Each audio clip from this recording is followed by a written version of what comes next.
noite. Que o nosso bendito Senhor, pelo seu Espírito, possa nos dar graça para que tenhamos mais esse tempo da sua palavra, debaixo da sua direção, debaixo da sua inspiração, debaixo da sua graça. Vamos fechar os nossos olhos e ter um tempo de oração.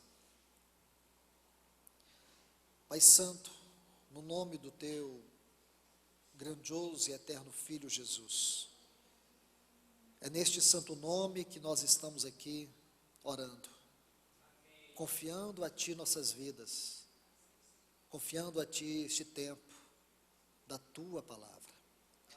Que o Teu Espírito venha reinar sobre nós, através da Tua voz. Que Teu Espírito venha nos inquietar.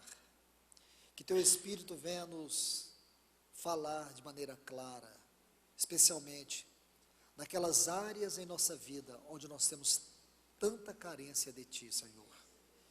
Te pedimos pela Tua infinita misericórdia, venha até nós através da Tua palavra. Venha até nós através do Teu Espírito. Tenha misericórdia de nós aqui neste lugar, nesta noite, Senhor. Nós Te invocamos, nós Te imploramos, nós Te pedimos, no nome do Teu eterno Filho Jesus. Em nome de Jesus, Pai. Amém. Queridos irmãos e irmãs, vamos à nossa lição de hoje, o nosso estudo de hoje acerca da Nova Jerusalém, uma cidade nupcial. Vamos entender mais alguns detalhes acerca dessa cidade. Abra sua Bíblia em Apocalipse capítulo 21. O versículo 2 diz: Eu, João, vi a cidade santa, a Nova Jerusalém, descer do céu da parte de Deus, preparada como uma noiva adornada para seu esposo. Versículos 9 e 10 deste mesmo capítulo. Veio então a mim um dos 7 anjos que tinha as 7 taças, cheia dos 7 flagelos, e falou comigo dizendo: Vem aqui, eu te mostrarei a noiva, a esposa do Cordeiro. E em espírito levou-me até um monte grande e alto, e me mostrou a grande cidade santa de Jerusalém, que descia do céu da parte de Deus. Graças ao Senhor, meus irmãos e irmãs, somente esses textos. Aqui nós podemos ver claramente que esta não é uma cidade qualquer. Esta cidade, ela nos é mostrada na condição de uma noiva. Por isso ela é uma cidade nupcial. O que o Espírito deseja nos falar, e tem já nos falado, é algo acerca da preparação da noiva. Como o Senhor está nos revelando neste capítulo 21 e 22, algo tão glorioso acerca da nossa condição hoje diante do Senhor, e aquilo que nos aguarda. Eu tenho procurado mostrar para vocês a grande alegria, o grande privilégio que nós temos de ter este livro de Apocalipse aberto diante de nós. Este livro que o inimigo tentou de muitas formas obscurecer a revelação, fechar este livro para a igreja, de modo que muitos cristãos não leem Apocalipse, não gostam de ler Apocalipse, não veem nada de interessante em Apocalipse. Essa é uma mentira que o inimigo tem feito a igreja acreditar, que não há nada de interessante no livro de Apocalipse, que o livro de Apocalipse é confuso e obscuro. Sabemos, meus irmãos e irmãs, que o Senhor de maneira muito gloriosa nos deu este livro para mostrar a sua mente, para nos mostrar o seu coração, para nos conduzir a um caminho de glória, onde nós podemos ver a obra consumada e glorificada de Cristo Jesus. Tudo aquilo que Ele realizou, tudo aquilo que Ele cumpriu. Hoje eu quero compartilhar com vocês sobre os elementos constituintes dessa cidade. Nós já vimos algumas coisas sobre essa cidade, sobre os materiais dessa cidade. Hoje eu gostaria de tocar um pouco sobre alguns elementos constituintes dessa cidade. Se você ler o capítulo 21 e 22, você vai ver alguns desses elementos. Por favor, quero colocar um ponto para que nós venhamos abrir este assunto hoje. Quando você estuda o capítulo 21 e 22 do livro de Apocalipse, é importante que você leia, e leia quantas vezes for necessário ler. Quantas vezes você tiver desejo de ler, leia. Porque à medida que você for lendo, Deus vai te revelando. A revelação de Deus nos é dada na medida da nossa fome, não na medida da nossa curiosidade. Quanto mais fome você tiver, mais o Senhor te revela.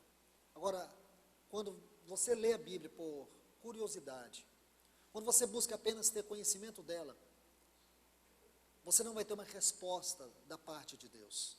Mas quando você lê, procurando ouvir Deus, procurando ver Cristo, sua pessoa e sua obra, à medida que a sua fome gira em torno disso, naturalmente Deus vai se revelando a você.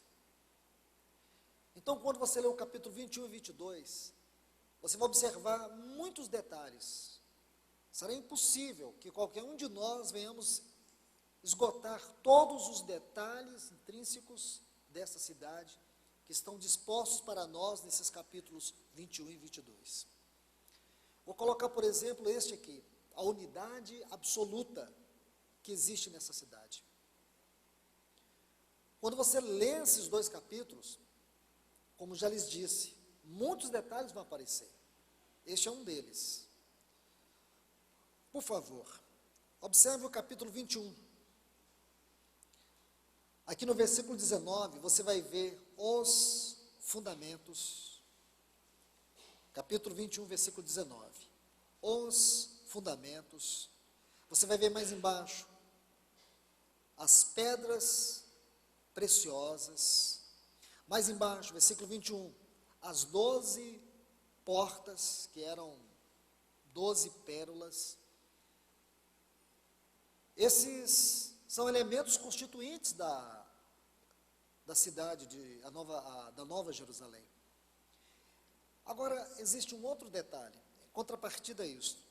Veja o capítulo 22. Se você ver o versículo 1, aqui, no versículo 1, havia um rio, está vendo? Mais embaixo, bem quase no final, você vai ver o trono de Deus. No versículo 2, você vai ver a palavra praça. Em algumas versões está rua, praça ou rua. Mais embaixo você vai ter a árvore da vida. Ora, o que isso quer nos dizer?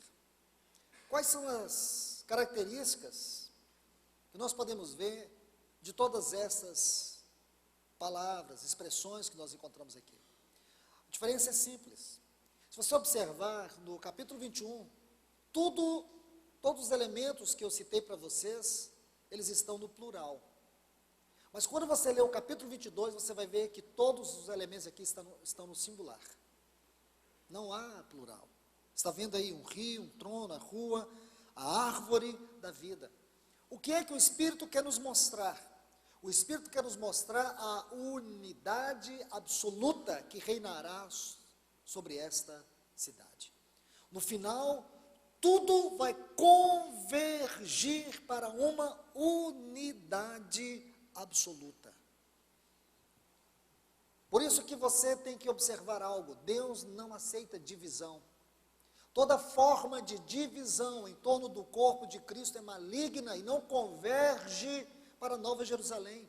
Observe isso, tudo será resumido em uma perfeita unidade para expressar a preeminência e a centralidade de Cristo Jesus. Então, a unidade absoluta é o primeiro elemento constituinte da Nova Jerusalém. Porque esta unidade é a unidade do próprio Deus. Deus é uma unidade de 3 pessoas, Pai, Filho e Espírito Santo. Essa unidade perfeita, absoluta, que nós vemos nas três benditas pessoas, nós também veremos nesta cidade, porque ela vai expressar isto. O que significa que tudo que o Espírito está fazendo, tudo que ele está realizando hoje, move em direção a esta cidade. E uma pessoa que tem um coração divisivo, uma pessoa que guarda ressentimentos em seu coração, pessoas que têm perdido as suas afeições da igreja do Senhor, pessoas exclusivistas, pessoas que não têm amado o corpo de Cristo, pessoas que não têm amado a verdade do corpo de Cristo, e nem mesmo a realidade daquilo que é o corpo de Cristo, pessoas que não têm clareza sobre a unidade e a realidade do corpo de Cristo, dificilmente vão compreender a realidade dessa cidade. E a obra que o Espírito Santo está fazendo, se movendo, convergindo, tudo para esta cidade. Porque no final, tudo terá uma expressão de uma unidade absoluta. Então, a unidade absoluta é o primeiro elemento constituinte desta cidade. Não dá para a gente falar tudo de uma só vez, mas colocando esses pontos, prossigam vocês estudando mais e mais, e verão mais e mais de conteúdo desses elementos constituintes. Capítulo 22. Aqui nós temos algo especial. O versículo 2 diz: no meio da rua da cidade, de um e de outro lado do rio, estava a árvore da vida. Aqui nós temos um outro elemento. É claro que a gente passou por alguns aqui, mas eu vou colocar apenas esse, depois vamos colocar os outros. A árvore da vida. Se você estuda a Bíblia, existe um princípio muito importante do estudo e da leitura da palavra de Deus. À medida que você vê um assunto como este, aqui está a sua menção final. Mas sabemos que o assunto da árvore da vida não se resume, não se restringe ao livro de Apocalipse. Este assunto começa lá em Gênesis capítulo 2, depois capítulo 3, e agora aqui no livro de Apocalipse. À medida que você vai lendo na palavra de Deus, e você vai vendo como o Espírito Santo vai trabalhando, vai revelando algo, você precisa colocar o seu coração aí, porque existem princípios espirituais que não podem ser desprezados. Então vamos nos deter aqui sobre a árvore da vida. Qual é a sua aplicação final? O que o Espírito Santo deseja trazer para nós, dentro da Nova Jerusalém, sobre a árvore da vida?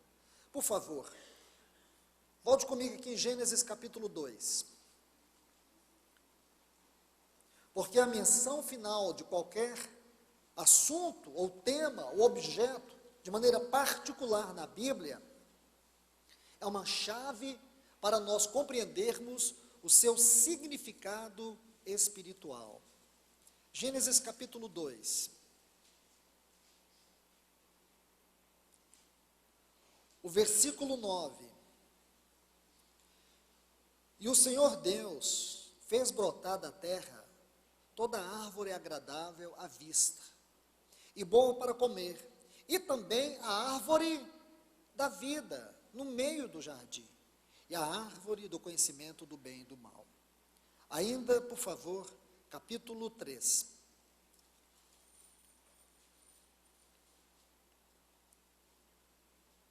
O versículo 22 diz: disse o Senhor Deus, eis que o homem se tornou como um de nós, conhecedor do bem e do mal. Agora, pois, para que ele não estenda sua mão, e tome também da árvore da vida, e coma e viva para sempre. E por último, versículo 24. E expulso o homem, colocou ao oriente do jardim do Éden querubins, e uma espada inflamada que se revolvia por todos os lados, para guardar o caminho da árvore da vida. Você vê que nesses textos nós temos esta árvore inserida, mas não existe muita exposição acerca dela. Tudo que você lê, desde o versículo 9 do capítulo 2, versículo 22 do capítulo 3 e também o 24, você vê que o Espírito Santo dispôs esta figura da árvore e essa descrição dela, mas não toca em seu conteúdo. Não existe muita explicação, exposição e aplicação acerca desta árvore. Simplesmente ela está citada por esses textos. Tudo que você vai ver aqui no livro de Gênesis sobre esta árvore está simplesmente colocada aqui. Não tem muito o que se aplicar. Você pode criar imaginações, mas doutrinariamente, o que você vai falar desta árvore? Não tem muito o que falar. Mas graças a Deus que a sua última menção traz para nós todo o seu valor espiritual, todo o seu significado espiritual. Nos mostra a mente e o propósito de Deus. Por isso que a Bíblia diz que tudo o que foi escrito para o nosso ensinamento. E essa é a grande característica especial do livro de Apocalipse, porque Apocalipse nos revela a consumação da mente e do propósito de Deus. Nos revela que tudo aquilo que foi escrito tem o seu valor singular neste livro. E a árvore da vida, aqui no livro de Apocalipse, é um dos elementos constituintes. Você não tem como estudar a Nova Jerusalém e não entender, não estudar sobre essa árvore da vida, sobre este elemento. Porque a árvore da vida é um elemento constituinte da Nova Jerusalém. Portanto, irmãos, irmãs, voltemos aqui, porque eu preciso mostrar algo para vocês no livro de Apocalipse, capítulo 22. Vamos ler, aqui nesse versículo 2, diz assim: no meio da sua praça ou rua, de um lado do rio estava a árvore da vida, que produz 12 frutos. O número 12 fala de completação no livro de Apocalipse. Completação. 12 frutos, dando cada mês seu fruto. E as folhas da árvore era para a cura das nações. Preste atenção aqui, irmãos. Quero que você faça uma correção comigo, porque nos documentos, nos textos originais, nós não temos a palavra cura. Aqui a palavra é saúde. A tradução do texto é terapeia, da onde vem a palavra terapêutico, terapeia. Então, saúde, está vendo aí? Porque cura fala de quê? Da remoção da doença. E saúde fala da prevenção da doença. Está vendo aí a diferença? É para prevenir. E que tipo de doença? Quem são essas nações? Se você observar, por favor, se você quiser anotar, eu creio que isso é importante. Capítulo 1, versículo 24. Aí de Apocalipse, diz assim: as nações, na versão Reina Valera, está assim: as nações que tiverem sido salvas, provavelmente estas nações são as nações que sobreviverão, depois que houver aquela insurreição global. Entende, irmãos? Para alguns estudiosos, depois da vinda do Senhor, depois que ele arrebatar a sua igreja, depois do tribunal de Cristo, haverá um período. Alguns chamam de era do reino, outros chamam milênio. É importante você saber que haverá esse período. E todas as nações que sobreviverem ao julgamento das nações, você tem que estudar o 7º selo, você tem que estudar as 7 trombetas, porque o conteúdo do 7º selo são as 7 trombetas. Quando você estuda o julgamento de Deus por meio dessas trombetas, essas nações que sobreviverem, esse juízo de Deus, o juízo sobre as nações, elas estarão aqui debaixo do governo de Cristo e da sua igreja. E depois, ao final, haverá uma insurreição, onde Satanás se levantará para enganar as nações contra o Cordeiro e a cidade santa. E a Bíblia diz que Deus irá trazer o juízo final sobre esses insurgentes, como também Satanás e todos os seus asséculos. Queridos irmãos e irmãs, e aí as nações que sobreviverem, que não forem enganadas, talvez a referência sejam a elas aqui. Não tem muito o que contra-argumentar. A leitura simples vai te ajudar a compreender isso. Não adianta ficar criando imaginações. Uma leitura simples aqui do livro de Apocalipse vai te fazer entender isso. E aqui diz que as folhas desta árvore é para a saúde dessas nações. Saúde em que sentido? Saúde espiritual. Entendam isso de uma vez por todas. Porque, irmãos, nós chegaremos num tempo em que as doenças não existirão. E nem mesmo as doenças espirituais. Mas haverá uma grande diferença dessa grande e gloriosa cidade nupcial. Essa cidade, a Nova Jerusalém, é a constituição máxima. Não será uma cidade no sentido físico e geográfico, porque não há base bíblica para isso. Não há um versículo na Bíblia que te dê base suficiente para você afirmar isso. Os textos que nós lemos aqui, no início do capítulo 21 do livro de Apocalipse, nos mostra que essa cidade é uma noiva adornada para o seu esposo. Essa cidade é uma cidade nupcial, é uma noiva, é a esposa do Cordeiro. Espiritualmente, ela nos fala da consumação máxima da obra de Cristo Jesus.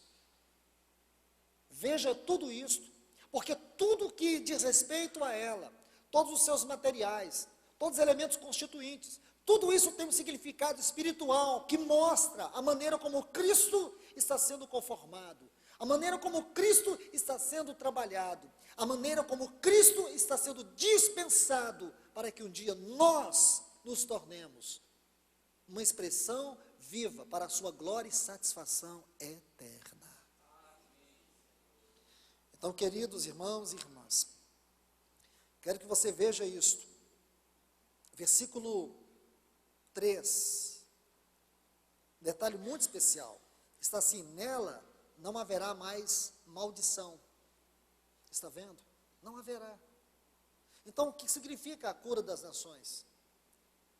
É preservando as nações da sua saúde espiritual. E o trono de Deus e do Cordeiro estará nela. Aonde que o trono de Deus e do Cordeiro vai estar? É curioso isso. Se você ler todas as versões da Bíblia que você puder encontrar, diz justamente isso, que o trono de Deus e do Cordeiro estará onde? Se você olhar o versículo 2, está assim: estava a árvore da vida, que produz 12 frutos, dando cada mês seu fruto. E as folhas da árvore eram para a cura das nações. Não haverá mais maldição, e o trono de Deus e do Cordeiro estará nela. A sugestão gramatical aqui indica que o trono de Deus e a árvore da vida estarão no mesmo lugar. Então você vai ver que esta árvore é uma extraordinária e profunda simbologia e representação da vida abundante. Porque quando você vai lendo tudo isso aqui, você vê que nela estará o trono de Deus. Um outro detalhe, observe isso, versículo 1, vamos começar a partir do versículo 1 do capítulo 22. Depois me mostrou um rio limpo da água da vida, resplandecente como cristal, que saía do trono de Deus e do Cordeiro. Então você vê, o rio saía do trono, e o trono estava na árvore. Veja a beleza desse quadro. Você não tem como pensar de maneira física sobre isso. Você não tem como tentar desenhar isso com a sua mente.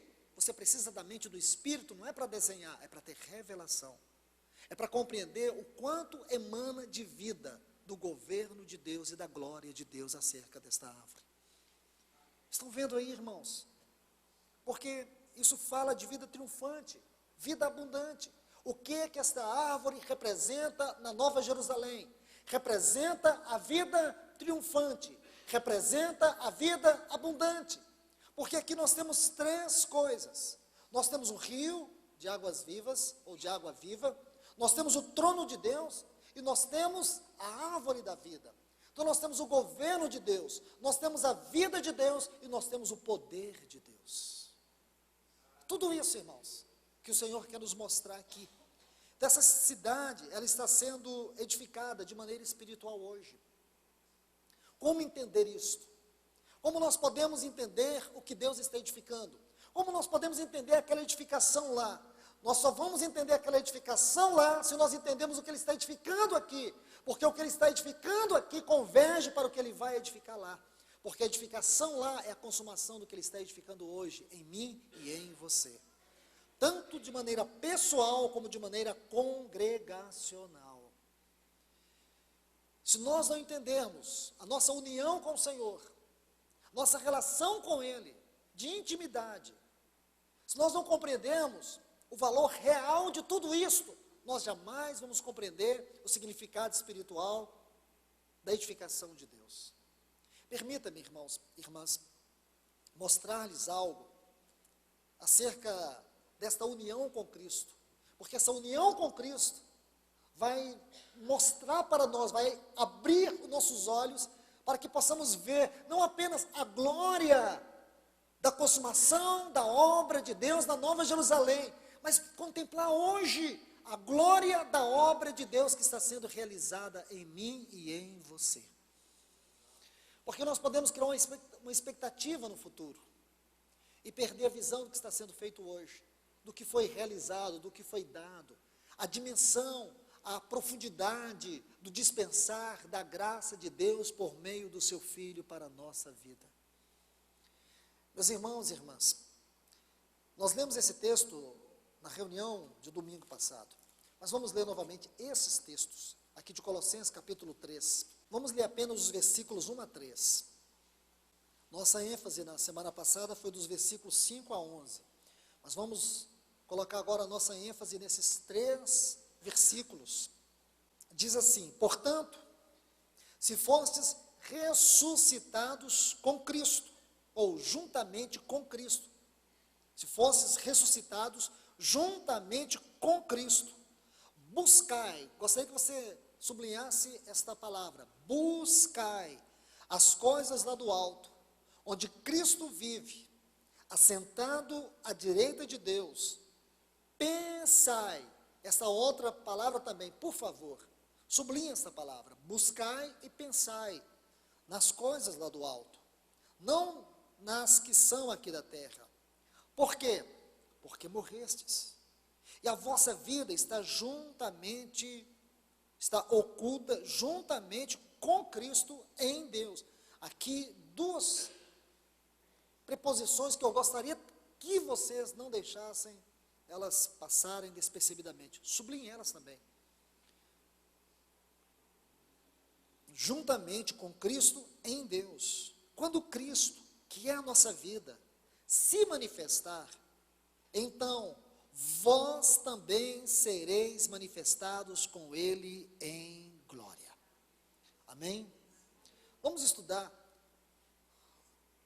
algumas particularidades desses textos. Primeiro, essas 2 palavras aí, buscai e pensai, está vendo aí? Quando você traduz esta palavra, buscai, do original, como ela foi escrita por Paulo, aqui nesta epístola, significa empenhar-se por algo, buscar até encontrar. Então, quando ele diz, buscai, empenhe-se pelas coisas lá do alto. A outra palavra, pensai, não é simplesmente pensar, é pensar insistentemente, mergulhar em meditações. Irmãos, veja como essas 2 palavras escrutam a nossa fé, o caráter da nossa vida espiritual. Será que nós temos, como traduzimos esta palavra aqui, será que nós temos nos empenhado pelas coisas lá do alto? Será que nós temos refletido insistentemente, meditado insistentemente nas coisas lá de cima? Ou nosso coração está aqui na terra? Porque aonde estiver o seu coração, aí está o seu tesouro. Entende? Aonde estiver o seu coração, é justamente aí que você se limitou limitou o seu tesouro. Meus irmãos, pense, considere, veja isto. Essas 2 palavrinhas, buscai, pensai, empenhar, meditar, insistentemente, nas coisas do alto. Porque nossa vida cristã, ela tem que ser vivida da seguinte forma: nossos pés têm que estar na terra, mas o nosso coração tem que estar nos céus. Irmãos, nada errado contra você trabalhar, você ter seus bens, nada disso. Duro é quando os seus bens te têm. O duro é quando você é governado por essas coisas. O duro é quando você vê nisso só privilégio, não responsabilidade. É quando você não é capaz de ver que nessas coisas Deus está provando é o seu amor por Ele. Então muitas vezes alguém recebe algo do Senhor e fica impressionado com aquilo, dá um testemunho, conta para todo mundo. Você deveria ver nisso mais responsabilidade do que privilégio, porque aqui não é a sua fé que está sendo provada, é o seu amor. Então, queridos irmãos e irmãs, essas duas palavras, buscai, pensai, são importantes nesses textos. Agora, nessa frase, e a vossa vida, porque morresse, a vossa vida está oculta, juntamente, está vendo aí? Juntamente com Cristo em Deus. Essas duas preposições que estão aqui no versículo 3, denota uma relação de união. União. Nossa vida está unida com Cristo, unida em Cristo. Nossa vida e a vida de Cristo se tornou uma unidade, uma união, uma comunhão. Agora, olha essa outra, em Deus. Essa outra preposição denota descanso. Descanso. Nossa vida está unida de tal forma em Cristo que nós podemos descansar em Deus. Descanso. Por que descanso? Porque aquele que começou em vós a boa obra, ele não vai deixar inacabada, ele vai terminar até o dia de Cristo. Você tem que descansar nisso, porque aquele é Deus. Deus não vai deixar sua obra inacabada. Ele não vai deixar a obra de qualquer jeito. Ele vai terminar. Ele começou, ele vai terminar. E nisso nós temos que ter descanso, nós temos que descansar, porque a nossa fé tem que repousar no caráter santo e justo e fiel de Deus. Deus é fiel, Ele vela em cumprir a sua palavra. Então, queridos, quando você olha para essas verdades aqui, ficamos impressionados. Mas ainda há um outro ponto que desejo mostrar para vocês. Nesta frase, vossa vida está oculta. Olha essa palavra oculta aí. Existe um princípio de interpretação da Bíblia, que é o princípio da primeira menção. E quando você estuda essa palavra oculta, aqui no Novo Testamento, você vai descobrir algumas coisas. Primeiro, ela ocorre 15 vezes. E a primeira menção dela estabelece o princípio para interpretá-la dentro desse texto. Porque a ideia que se tem é que nossa vida está escondida na vida de Cristo. Então, uma coisa escondida é algo que você não pode ver, ninguém pode ver. Está escondido. E quem lê esse texto e não estuda o princípio da revelação desse texto, ou os princípios que governam a interpretação, revelação e aplicação desse texto, não vai entender o que o Espírito está querendo nos dizer. Podemos ficar na periferia da leitura da Bíblia. Então, irmãos, vamos ver o que o Espírito quer nos mostrar acerca dessa palavra oculta. Será que nossa vida está tão oculta em Cristo, de forma que ninguém pode ver, de forma que isso, em sentido prático, não representa nada? Nossa vida está tão escondida lá em Cristo, que ninguém pode ver nada, ninguém pode saber nada, é uma coisa oculta, é um mistério, ninguém é capaz de tocar a realidade dessa vida. Eu creio que esta palavra é a palavra que prova o caráter do nosso viver cristão. Essa palavra oculta. Porque vocês vão ver o que ela significa. Para isso nós temos que ler Mateus capítulo 5. É a primeira vez que esta palavra oculta ocorre na Bíblia, aqui no Novo Testamento, especialmente. Versículo 14. Se você ler esse texto, você vai ver que ele tem 3 sentenças importantes. A primeira, vós sois a luz do mundo, é a primeira sentença. A segunda, não se pode esconder uma cidade edificada sobre o monte. E a terceira é só essa frase, cidade edificada sobre o monte. São 3 sentenças que existem nesse texto. Agora, observe, quando ele diz, vós sois a luz do mundo, não se pode esconder. Está vendo essa frase? Não se pode esconder. É o mesmo termo que está no original. Não se pode esconder. É algo oculto, mas que não se pode esconder. É algo oculto, mas tem que ser visto. É uma realidade interior que tem uma expressão exterior. É isso que significa. Irmãos, observe isso. Vós sois a luz do mundo. O que significa o termo luz nessa primeira sentença? A palavra luz, a sua interpretação no Novo Testamento, fala de vida, fala de santidade e fala de verdade. Vida, santidade e verdade são as três palavras que definem para nós o que significa o termo luz. Então, o que significa luz? Vida, santidade e verdade. O Senhor Jesus, Ele é a luz. Ele diz, eu sou a luz do mundo. Agora aqui ele diz, vós sois a luz do mundo. O que quer dizer que Ele é luz e que nós somos a luz? É porque nós somos o reflexo da sua vida. Nós somos uma expressão da sua vida. Nós somos o testemunho da sua vida. Se a nossa vida não é um testemunho de uma vida que vive Cristo, então nossa vida é uma farsa, é uma mentira, é um engano, é uma vergonha nessa terra. Nós não somos uma carta que expressa a história do Calvário. Nós somos um terrível rascunho do inimigo envergonhando o testemunho de Deus. Está vendo, irmãos? Não se pode esconder. Vossa vida está oculta. O mesmo termo, se você for cuidadoso, se você tiver uma boa ferramenta de pesquisa, você vai pegar o termo aqui no original. E você vai estudar esse termo no Novo Testamento, você vai descobrir que ele ocorre 15 vezes. A primeira menção desse termo está aqui no versículo 14 de Mateus capítulo 5. O que diz aqui? Não se pode esconder. É uma vida oculta que não se pode esconder. Nossa vida, em termos íntimos, ou no termo mais, ou na expressão mais íntima, melhor colocar assim, ela está unida com Cristo. Mas essa unidade, ou essa união com Cristo, não pode ficar escondido, tem que ser manifestado. Porque se você olhar, a última sentença, vai falar de uma cidade edificada sobre um monte. E se você estudar isso, no livro de Ezequiel, como também aqui no livro de Apocalipse, no capítulo 14, também no capítulo 21, no capítulo 14, João vai ter uma visão daqueles 144 mil. Você sabe que esse número 144 mil, ele não é um número qualquer, ele é um número profeticamente representativo. É a multiplicação de 12 vezes 12 vezes 1000, 144 mil.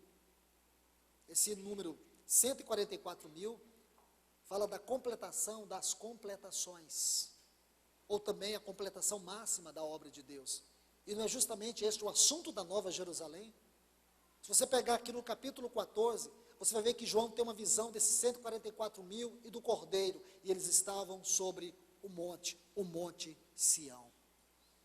A cidade edificada sobre esse monte é a Nova Jerusalém, porque o Monte Sião é essa figura extraordinária dessa igreja gloriosa. E quando você configura todas essas coisas, quando você consegue juntar tudo isso, você vai tendo uma visão gloriosa da mente e do propósito de Deus. Então essa é uma verdade que o Senhor quer nos falar. Não é meu encargo aqui interpretar e fazer muitas aplicações sobre esse versículo 14, mas dá para você ver a grandeza de tudo isso. Então, meus irmãos e irmãs, nossa vida está oculta, nossa vida está escondida, está unida de tal forma que é inseparável. Não tem como você se separar de Cristo, porque Ele disse, aqueles os quais o Pai me dá, o diabo não arrebata da minha mão. Aquilo que o Pai me deu é maior do que tudo. Está vendo? Maior do que tudo. Então você tem que entender que a sua vida está nas mãos do Senhor, e Ele não deixa que nada venha arrebatar de suas mãos, nada venha arrancar você das mãos dEle, porque agora a sua vida e a vida do Senhor está nesse nível de tal união. Paulo, quando vê isso, irmãos, no capítulo 5, a partir do versículo 25, da Epístola aos Efésios, ele vai falar para os maridos, mas ele não está falando para os maridos. A ideia que se tem é que ele está usando uma analogia de Cristo e da igreja. Essa não é a verdade do texto. A verdade é que ele está usando a analogia do casamento para falar de Cristo e da igreja. Diz: maridos, amai vossas mulheres como Cristo amou a sua igreja. E assim mesmo se entregou por ela. Ele se entregou para quê? Olhe bem, irmãos, ele se entregou por ela, para que ele pudesse apresentar para si mesmo, ela, sem mácula, sem ruga, sem mancha alguma, santa, sem defeito. Veja isso, ele se entregou por ela, para poder ter ela para ele, sem mácula, irrepreensível, sem mancha, sem defeito. Que obra gloriosa o nosso Senhor está fazendo nesta igreja. Você tem que ver isto, você tem que crer nisto, e você tem que glorificar a Deus por tudo isto. Você tem que adorá-lo por isso. Você tem que ser grato a Ele por isto. Essa não é simplesmente uma perspectiva futura, essa é uma realidade hoje, porque nossa vida e a vida de Cristo estão unidas em uma só vida diante de Deus. Então você vai lendo tudo isso. Aí embaixo, Paulo diz assim: grande é esse mistério. Mas eu me refiro a quem? A Cristo e à igreja. Mas acima diz assim: por isso deixará o homem, seu pai e sua mãe, e unirá a sua mulher, e se tornarão os dois o quê? Uma só carne. Uma só carne. Essa uma só carne é simplesmente uma analogia, porque na verdade Paulo está dizendo que Cristo e a igreja se tornarão um só, nessa vida relacional, de intimidade, santidade, amor e glória. Isso representa a consumação da obra de Deus na Nova Jerusalém. Queridos irmãos e irmãs, vamos aqui para o versículo 2 ainda do capítulo 22, do livro de Apocalipse. Vamos ver um pouco sobre essa rua. Em algumas versões está assim: no meio de sua praça, em outra está no meio de sua rua, de uma e outra margem do rio, está a árvore da vida, que produz 12 frutos, dando seu fruto de mês em mês, e as folhas da árvore são para a cura dos povos. Como já lhes disse, essa palavra aqui é plateia no original. Fala de uma praça ou de uma rua bem larga. Agora, é curioso que lá na Nova Jerusalém não fala de ruas, só diz que lá terá uma rua, mas a tradução fala justamente disso, de uma praça. Essa é a ideia. Se você buscar o termo no Novo Testamento, você vai ver, sempre vai fazer referência, na sua grande maioria, à praça, e não à rua. Algumas poucas menções, rua. Independente disso, o termo é plateia. E sugere justamente isso, uma rua bem ampla ou uma praça. Mas se vocês puderem olhar com muito cuidado, vocês vão ver o que o Espírito quer dizer. Olha, a rua da cidade é de ouro. Ouro fala da glória e do caráter de Deus, da santidade, da glória e do caráter de Deus. Com vidro transparente ou cristalino, fala de algo absolutamente puro. Agora, por favor, concentre nos versículos 1, 2 e 3. Se você observar, aqui no versículo 1 do capítulo 22, você vai ver algo muito especial. Observe, diz assim: depois me mostrou um rio limpo da água da vida, resplandecente como cristal, que saía do trono de Deus. Então você vai ver que o rio, este rio fluía do trono de Deus. Então João, quando ele viu o rio, ele viu que do trono de Deus fluía o rio.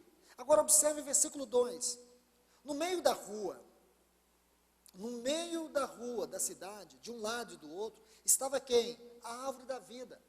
Agora perceba toda a conexão que existe do trono de Deus, desta árvore e deste rio. Observe aí o texto. Diz, no meio da rua da cidade, do outro lado do rio, estava a árvore da vida. Então observe que no meio da praça estava, como algumas versões sugerem, justamente isso, de maneira muito clara, que lá no meio da praça estava a árvore da vida. Agora o versículo 3, muito interessante isso. Diz assim: não haverá mais maldição, e o trono de Deus e do Cordeiro estará nela. Então, o trono de Deus está na árvore da vida. Então, existe uma extraordinária conexão do trono de Deus, da água da vida e da árvore da vida. O que isso nos ensina? Nos ensina a centralidade, nos ensina a preeminência da glória, do governo e da vida de Deus. Porque se você olhar, o trono de Deus nos fala de quê? O trono de Deus nos fala do governo de Deus. A árvore da vida nos fala da vida abundante, que emana da própria vida de Deus. É isso que vai nos falar a árvore da vida, vida triunfante. O trono vai nos falar do quê? O trono vai nos falar do governo de Deus. E o rio de água viva vai nos falar do poder de Deus. Então nós temos aqui o quê? Nós temos o governo de Deus, nós temos a vida de Deus e nós temos o poder de Deus. E toda esta manifestação do Espírito aqui, revelando tudo isto, tem uma única objetividade: falar-nos da centralidade e da preeminência de Cristo Jesus, do seu governo, da sua vida. Quando você vê tudo isso, o seu governo, a sua vida e o seu poder nesses textos. Irmãos, nós temos que parar um pouco e pensar que tudo que o Espírito Santo está fazendo hoje converge para isso. Porque a ideia que se tem é que na eternidade vindoura, nós talvez não tenhamos muitas coisas para fazer. Irmãos, temos muito para fazer. Você terá muito para fazer. Você vai ter que perceber isto, que na eternidade vindoura, todos os nossos serviços aqui, escute bem isto, todos os nossos serviços aqui, tudo que nós estivermos fazendo dentro da vontade de Deus e para a sua eterna glória, hão de nos acompanhar para a eternidade vindoura. Estão entendendo isto? Queridos irmãos e irmãs, volte comigo aqui, por favor.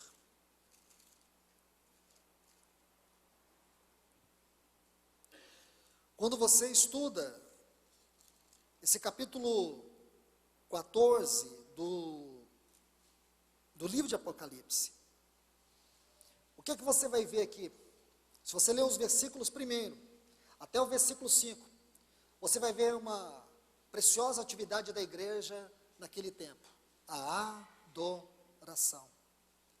A adoração. Está vendo aí? Se você ler esses textos, por favor, não precisa se deter agora, mas você vai ver justamente isso. Você vai ver que a igreja estará aqui adorando. Olha o que ele diz: depois olhei, e eis o cordeiro que estava de pé sobre o monte Sião, e com ele 144 mil. Nunca pense que esse 144 mil é um número fechado, é um número absoluto. Não, é um número profético, é um número representativo, porque este número fala da consumação máxima da obra de Deus. Então aqui você vai ver que algo está acontecendo. Olha o versículo 3, e cantava um cântico novo, diante do trono, diante dos 4 seres viventes e dos anciãos. Esses 4 seres viventes têm uma representação profética muito grande. Por um lado, alguns dizem que eles representam a criação. Por outro lado, alguns dizem que eles representam toda a glória dos 4 evangelhos. Porque quando você lê aqui no capítulo 4, sobre esses 4 seres viventes, você vai ver que eles são caracterizados por figuras que representam os 4 evangelhos. O leão, que é o evangelho de Mateus. O bezerro, que representa o evangelho de Marcos. A figura de homem, que representa o evangelho de Lucas. E a águia, que representa o evangelho de João. Então, queridos irmãos e irmãs, por mais que eu esteja dizendo isso de maneira superficial, é o que você vai encontrar, é que toda a tipologia aponta. Então, eu estou apenas colocando isso para vocês, de maneira mesmo que superficial, mas vocês podem estudar. E vocês vão chegar a essa gloriosa conclusão, que a vida cristã, que a vida espiritual, na eternidade vindoura, será uma vida de grande atividade, seja de adoração, ou seja de serviço. Por quê? Porque a Bíblia diz que todas as nossas obras nos acompanharão. Percebe isso? Então, você tem que compreender por que Deus te confiou talentos. Lembra em Mateus 25, a parábola dos talentos? Você vai ver que daqueles 3 servos, só aquele que recebeu 1 talento, ele enterrou, ele escondeu, os outros não. E virá o Senhor daquele servo um dia, como disse Mateus, e vai tratar com ele, e vai julgá-lo, e vai discipliná-lo. Por quê? Porque ele não conheceu o propósito daquele Senhor ter lhe confiado um talento. Meu irmão e minha irmã, escute bem, o que o Senhor tem te confiado, não diz unicamente respeito somente a esta vida, tem a ver com a era vindoura, porque na era vindoura nós participaremos do governo de Deus, da vida de Deus e do poder de Deus. Queridos, o último ponto que eu quero deixar com vocês está aqui no capítulo 21. Diz assim: aquele que falava comigo tinha uma vara de medir de ouro para medir a cidade, suas portas e seu muro. Observe isso, versículo 15. Então você vai ver que tudo dentro desta cidade deveria ou deve ser de acordo com o padrão de Deus. Tudo deve ser de acordo com as medidas de Deus. Essas medidas têm a ver com o caráter de Deus. Permita colocar aqui 3 pontos para vocês em relação a essa cidade. A ideia central dessa cidade é uma ideia divina. Essa cidade, em segundo lugar, essa cidade tem que ser medida de acordo com os padrões divinos. E por último, essa cidade visa expressar o propósito divino. Então nós temos 3 pontos significativos aqui. Por isso, irmãos, eu quero que você veja que, de certa forma, o Senhor quer nos mostrar a singularidade do nosso chamamento e da nossa vocação celestial. Algumas pessoas acham que ser cristão é ter uma religião ou ter uma opção de vida, diferente das demais pessoas. Vida cristã não tem nada a ver com isso. Vida cristã é a realidade mais elevada de se viver a vida. Vida cristã não tem nada a ver com religião. As verdades e os valores espirituais relacionados com a vida cristã não são de origem dessa terra, e sim celestial. Por isso, meus irmãos e minhas irmãs, eu quero que vocês vejam aqui 3 pontos ainda, que eu considero muito importante. As exigências e as responsabilidades relacionadas com a nossa vocação celestial são demasiadamente elevadas. Escute isso. Veja isso. As exigências e as responsabilidades contidas na nossa vocação, no nosso chamamento celestial. Meu irmão, se você não entende isso, eu quero te falar algo. Nunca limite a sua vida cristã a perdão de pecados somente. Perdão de pecados é o primeiro item da vida cristã. Para você viver a vida cristã, a primeira coisa que tem que te ocorrer é o perdão dos pecados. Mas você tem que subir alguns degraus.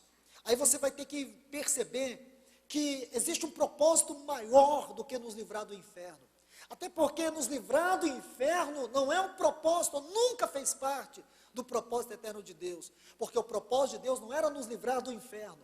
O propósito de Deus em nos salvar é ter uma família constituída de muitos filhos, conformados à imagem do seu Filho. O propósito de Deus em nos salvar é fazer de nós, estes muitos filhos, uma esposa para a satisfação eterna do seu Filho. O propósito de Deus é que esta esposa também se tornasse um santuário para a habitação do seu eterno Espírito Santo. Então não tem nada envolvido aqui na questão de livrar do inferno. Vida cristã é algo muito maior do que isso. Agora escute, as exigências e as responsabilidades envolvidas no nosso chamamento celestial são altas, são elevadas. Esse é o primeiro ponto que você tem que saber. Vida cristã não é uma coisa para você viver de qualquer maneira. Vida cristã não é algo que você vive como se não tivesse de prestar conta a ninguém. Você se lembra em Números capítulo 22, quando Moisés não representou de maneira correta a autoridade de Deus diante da nação de Israel, quando ele não santificou a autoridade de Deus e o nome de Deus diante da nação de Israel, Deus o tratou duramente, de forma que ele não pôde entrar na cidade. Aquilo é uma grande lição para nós, porque Deus é sério e Deus é santo, e nós temos uma vocação celestial, nós temos um chamado para o alto. Por isso que esse texto de Colossenses capítulo 3 é tão importante ser estudado. Você tem uma vocação celestial, meu irmão. Você tem uma vocação celestial, minha irmã. Você tem um chamamento divino. E o Espírito Santo está aí para te capacitar, para te habilitar, para que você possa corresponder ao chamado de Deus para a sua vida. Na realidade do corpo de Cristo, não há ninguém sem um dom divino, sem uma capacitação divina. Não há nenhum de nós aqui, salvos em Cristo, habitados pelo seu Espírito, que estamos caminhando a ermo. Se você caminha a ermo, você caminha de olhos abertos, porque o Espírito Santo está aí para te capacitar, para te habilitar, para que você possa corresponder ao chamado divino que Ele confiou a você. Eu não sei a medida do talento, eu não sei o grau de responsabilidade, e creio que ninguém pode julgar isso na vida de ninguém. Mas o Espírito Santo, Ele deseja despertar a nossa vocação celestial. Esse é o primeiro ponto que nós temos que olhar. O segundo ponto é quando nós olhamos à luz de todas essas verdades que nós estamos vendo aqui, essas verdades eternas. Quando nós olhamos tudo isso, quando nós temos essa perspectiva da Nova Jerusalém diante de nós, mesmo sabendo das exigências e das responsabilidades do nosso chamamento, nós somos encorajados a enfrentar toda luta, toda oposição, toda dificuldade que tivermos que enfrentar, porque vale a pena, meu irmão e minha irmã. Sabe o que não vale a pena? É perder a face do nosso Senhor Jesus na era vindoura. Sabe o que não vale a pena? É você se perder, é você perder tudo isso, é o Senhor passar suas obras pelo fogo da sua justiça e sobrar apenas madeira, palha e feno, sobrar o pó de tudo isso. Mas é um dia o Senhor pegar todas as nossas obras e passar pelo fogo da sua justiça e ver o caráter delas, ouro, prata, pedras preciosas. Meus irmãos, isso tem que ser algo que devemos amar, devemos desejar. Não apenas fazer disso uma busca particular, mas saber que destas verdades, ou nestas verdades, constitui a glória da nossa vocação celestial. A razão porque o Senhor nos trouxe para essa geração, a razão porque nós estamos aqui, a razão porque Ele tem dado a você o Espírito dEle, a razão porque que Ele tem te alimentado da palavra, não é para você se tornar um mar morto, mas você se tornar esse rio de água viva, transbordante, sendo bênção para a vida dos outros, daqueles que te cercam, que o Senhor possa te levar aonde Ele quer te levar, que o Senhor possa te dar circunstância, onde Ele possa fazer brilhar a glória do seu nome, possa brilhar a glória da autoridade do seu nome, a obra do Espírito Santo, o fruto do Espírito, os dons do Espírito, que o Senhor venha te usar. O que não pode acontecer é ficarmos parados, achando que a vida cristã é vir em reunião e em reunião. A vida cristã não é só isso, irmãos. Reunião deveria ser o reflexo da vida cristã. Por último, eu quero colocar para vocês, podemos mais prontamente suportar o preço do trabalho da cruz, do sofrimento, das tribulações, de toda a angústia que nós tivemos que passar, de todas as aflições, se nós tivermos os nossos olhos no propósito divino. Se você tiver os seus olhos nessa verdade gloriosa, que o Espírito Santo nos comunica acerca da Nova Jerusalém, de toda a revelação maravilhosa da era vindoura, se você tem o seu coração nisso, se o seu coração está no alto, se a sua mente está no alto,